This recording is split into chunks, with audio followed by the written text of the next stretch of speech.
Education and schooling in conflict, emergency and war zones.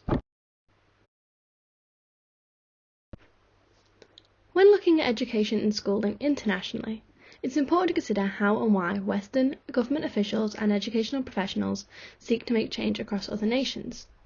Globalisation is a key factor in this, and refers to the idea that the world is becoming more interconnected. This concept goes beyond education and extends to corporations, economies and cultures, all forming interdependence by trading knowledge, skills, technology and jobs.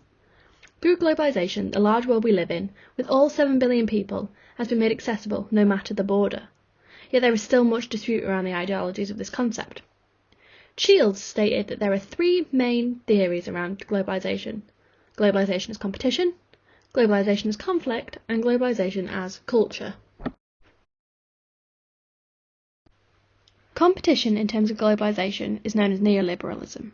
The key element of this is the removal of barriers to competition internationally by increasing international trade, making migration easier, and allowing internet access for a flow of information worldwide. Neoliberalism claims that competition benefits everyone as it increases opportunities. However, it also allows for billion-dollar companies to move their business abroad for cheaper labour. In relevance to education, neoliberalists will use globalisation to adopt the most effective policies and practices in schooling for achieving good grades.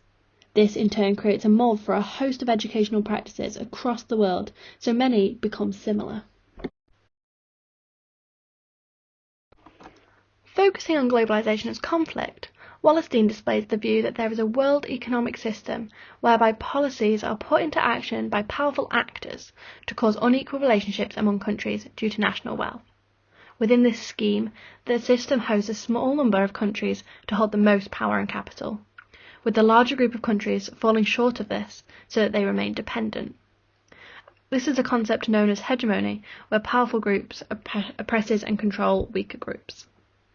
All of this reliance and power imbalance leads to the core countries spreading their capitalist values, especially with education, by removing traditional culture from lessons and focusing on creating productive and successful workforces.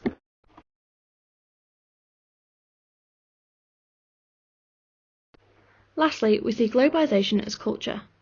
Neo-institutionalism, or world culture theory, expresses that the changes that arrive within globalisation are actually shifting cultural values. It's suggested here that the shift is not the result of hegemonic power struggles, but a consensual steering towards prolific and successful ways.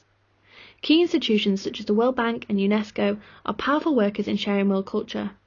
The main values of world culture are that personal, rational knowledge is valuable, and individuals have the right to education. As a result, these organisations and relationships across borders build strength as a result of globalisation. You may be wondering how these theories of globalisation fit into the topic of education and schooling within conflict, emergency and war zones. And the answer is that it can be argued that while globalisation has led to people being able to spread awareness and education to countries suffering the effects of war, global competition has enforced values among nations' leaders that their country is in competition with others. We can see countries such as the Democratic Republic of Congo fighting over resources, and the biggest factor is countries warring internally with racism and misconceptions, fueling disputes between opposing sides. Disputes which are often easily aided with education, except it's not this idea of education that breeds effective, productive workers. It's an education that nurtures individual countries, cultures and ideals. The world culture theory is just that. It is a theory. But the real-life application of the ideology could help millions.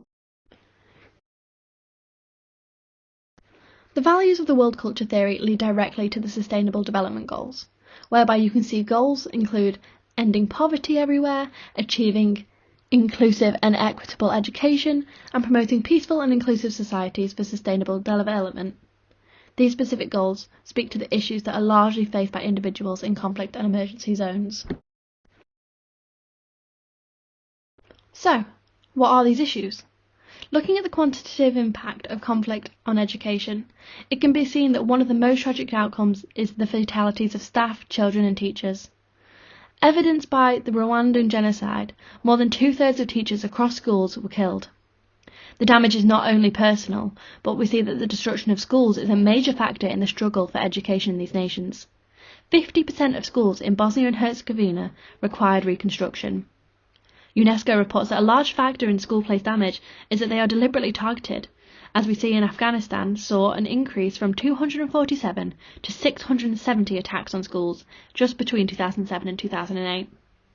A further direct impact is that conflict decreases access. Children's safety is often compromised attending school, and all of these factors lead to either no attendance or a low educational attainment. In developing countries especially, we see children forced to join the military due to these factors.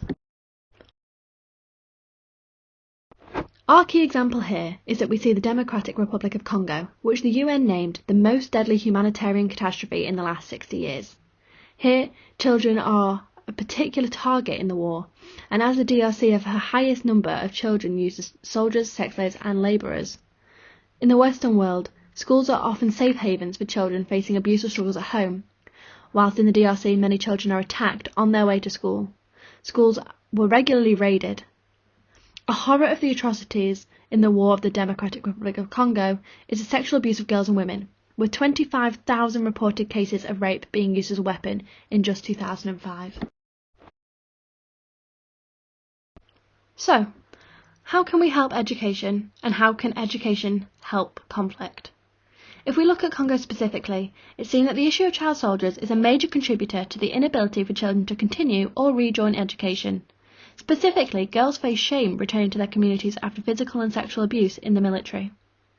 When interviewed, they specified that returning to school would aid their acceptance back into the community as they would feel more valued.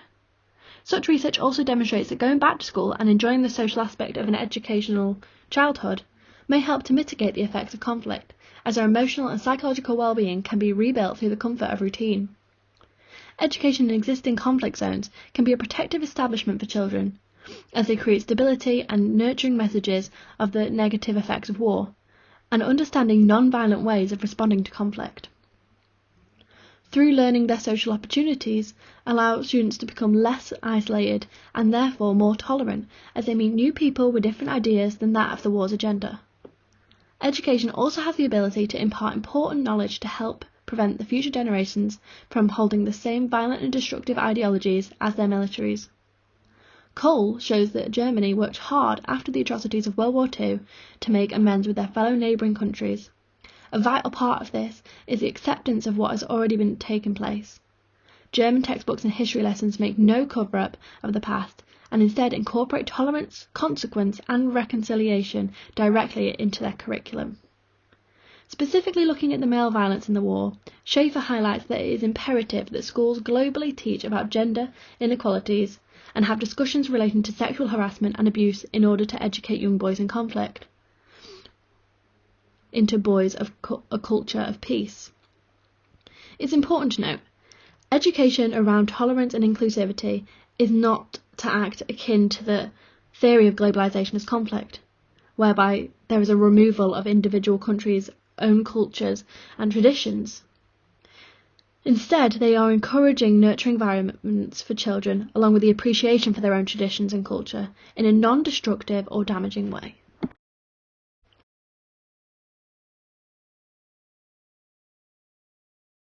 So, what is being done now? In May 2020, 104 countries endorsed the Safe Schools Declaration, and as a result, assured that measures would be taken to prevent military use in schools and attacks on education, implementing systems to prevent and respond to such things, and to hold those who commit this accountable.